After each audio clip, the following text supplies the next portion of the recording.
Ang kwentong ito ay karanasan ni Ka Andres. Nangyari ito taong 1981 sa probinsya ng Samar. Simulan na natin ang kwento. Noong mga panahong ito, ay panatag ang mga taong naninirahan sa isang pamayanan sa Samar na hindi ko nalang babanggitin ang pangalan. Papaano ba naman kasi ay mayroon silang nalalapitan sa mga panahong ang mga rebelde ay bumababa mula sa kabundukan para sa pilitang manguha ng mga alagang hayop ng mga mamamayan at kung ano-anong gamit mula sa mga bahay-bahay ng mga ito. Protektado ni Ka Andres ang buong pamayanang yon. Hinding-hindi ito pumapayag na maapi o magawan ng hindi maganda ang mga taong naninirahan sa kinagisnan nitong pamayanan. Si Ka Andres ay nakatirang mag-isa sa kanyang bahay, walang kasamang pamilya dahil matagal nang namatay ang mga kumupkop dito. Binuhay niya ang sarili sa pangangaso at pagtatrabaho sa kanyang lupain.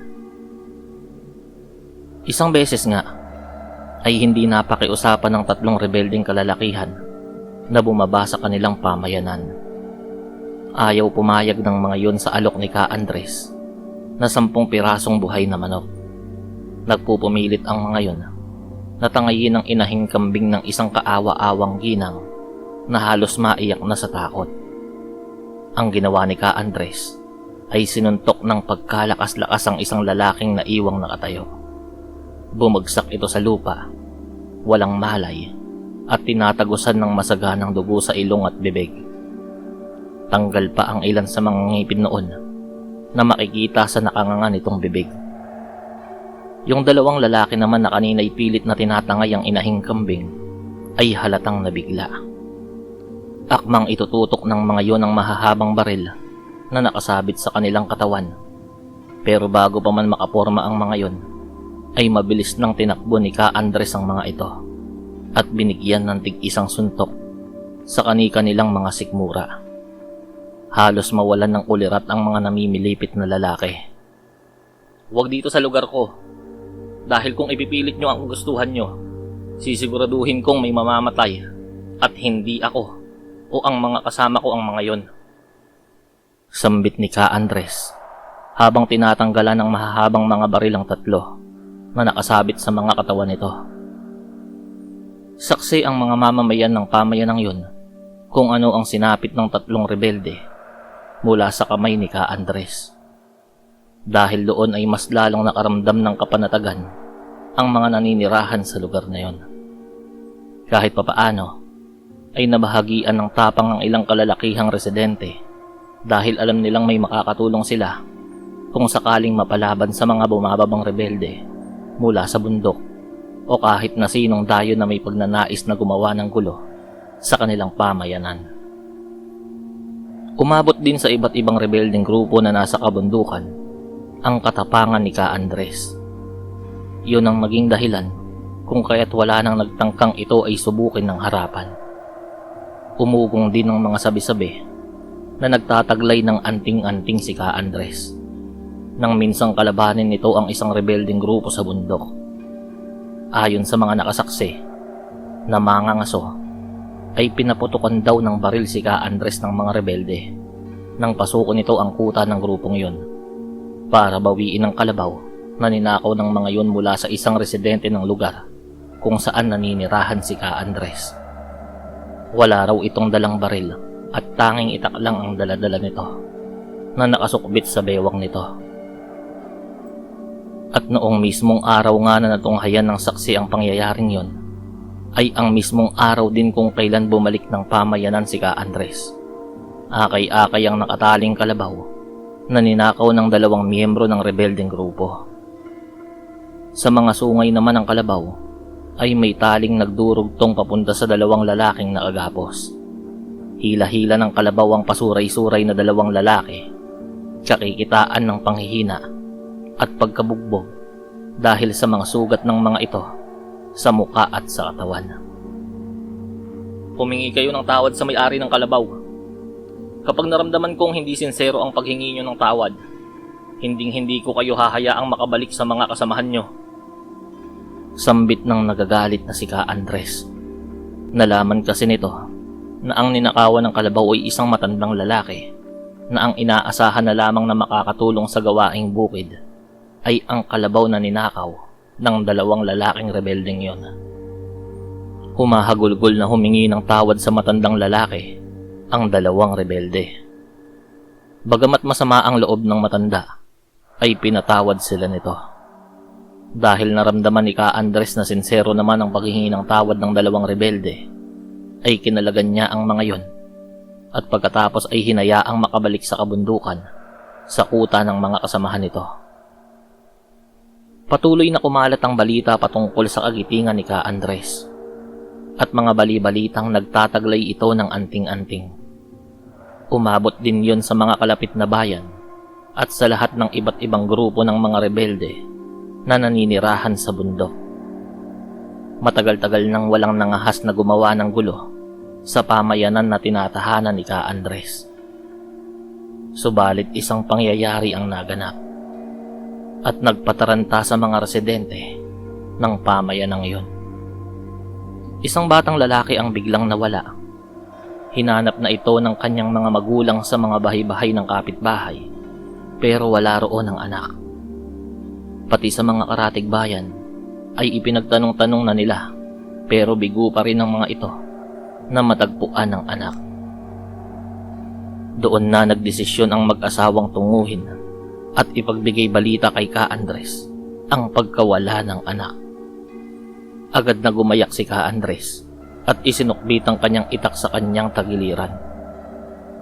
Anya ay hahalugugin niya ang kabundukan at iisa-isahin ng mga pinagkukutaan ng mga rebelde. Kapag nalaman niya kung sinong grupo ng mga rebelde ang may kagagawan sa pagkawala ng bata, ay mananagot daw ito sa kanya. Nagpumilit namang sumama ang ama ng nawawalang bata. Bagamat hindi sang-ayon si Ka Andres sa gustong pagsama nito, ay pumayag na rin siya dahil oo nga naman at ito ang ama. Iba kasi ang pag-aalala ng isang magulang kapag ang sariling anak na ang nalalagay sa kapahamakan. Hinayaan niya na lang na sumama ito sa bundok, pero hinabilinan niya ito na kapag may hindi nangyaring maganda ay tumakbo na agad papalayo. Sa pagsuyod ni Ka Andres sa gubat at pag-isa-isa sa mga kuta ng mga rebelde, ay bigo silang matagpuan ng nawawalang batang lalaki hanggang sa lumapit kay Ka Andres ang pinuno ng isang rebeldeng grupo at may ibinulong. Ka Andres, hawak po ni Bagwis ang bata. Sana po ay wala na lang makaalam na sa akin galing ang impormasyon. Bulong ng pinuno habang nagpapalingon-lingon sa paligid para makasigurong walang nakarinig sa mga sinabi niya. Nanlisik ang mga mata ni Ka Andres at nagtagis ang mga bagang nito dahil sa matinding galit. Walang paapaalam ay mag-isa nitong patakbong tinungo ang direksyon na tumutumbok sa lokasyon kung saan matatagpuan ang grupo ni Bagwis. Hindi pwedeng pabagal-bagal sa mga oras na yon. Alam niyang nasa matinding kapahamakan ng bata dahil si Bagwis ay isang aswang. Nang marating niya ang kuta ni Bagwis, ay nakangisi siyang sinalubong nito katabi ng mga kasamahang rebelde. Ang isa sa mga yon ay hawak-hawak sa braso ang umiiyak na bata.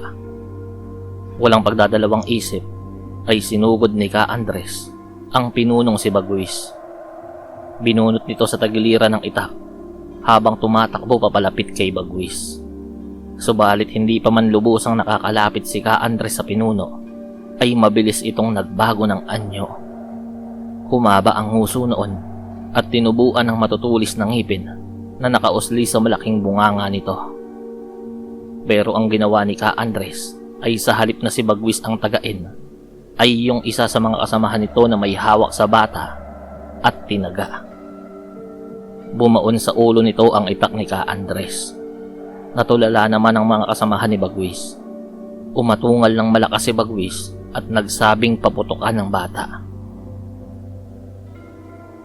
Nang marinig yun ni Ka Andres, ay mabilis niyang dinamba at kinubabawan ng tumatakbong bata. Ginawa niyang pananggalang ang sarili para sa mga bala ng baril na nakalaan sana para sa bata. Maya-maya ay narinig ni Ka Andres na mas dumami pa ang putok ng mga baril. Nang lingunin niya ang mga kalaban, ay isa-isang nagsitumbahan sa lupa ang mga yon. Mula sa mga puno at malalagong halaman, ay naglabasan ng ama ng bata kasama ang mga rebeldeng grupong kausap niya kanina. Pinapaputukan ng mga ito ang grupo ni Bagwis. Bagsak sa lupa ang lahat ng kasamahan ni Bagwis. Tanging ang pinuno na lamang ang natitirang nakatayo na nasa anyo ng pagiging aswang. Habang pinapuputukan ng mga rebelde ang aswang, ay sinamantala yun ni Ka Andres. Mabilis niya itong sinugod. Kinubabawan at pinagsusuntok sa mukha. Parehong tinatamaan ng mga bala si Ka Andres at ang aswang. Matagal manghina ang aswang, kung kaya't ang ginawa ni Ka Andres ay binunot nito ang kanyang itak na nakabaon sa ulo ng isa sa mga kalaban. May inusal siyang mga bulong kasabay ng pagtaga sa leeg ng kalabang aswang. Humiwalay ang ulo ng aswang na si Bagwis mula sa katawan nito. Tumigil ang putukan ng mga baril. Ligtas ang bata. Sugatan si Ka Andres. Bagaman marami itong natamong tama ng bala, ay nakapaglakad pa ito kasama ang mag-ama pabalik sa kanilang pamayanan bago bawian ang buhay. Bago makabalik si Ka Andres sa kanilang pamayanan, ay iniregalo nito ang ulo ng aswang sa rebeldeng grupo na tumulong sa kanila. Nangako naman ang pinuno ng rebeldeng grupong yon na magbibigay ng proteksyon sa pamayanang kinabibilangan ni Ka Andres. Ayon pa sa mga kwento-kwento, nang araw daw na ilibing ang bangkay ni Ka Andres, ay may nakipaglibing daw na mga matatangkad na tao. Mapuputi ang balat noon, pero hindi nagsasalita. Nakatitig lamang sa lupa kung saan inilibing si Ka Andres.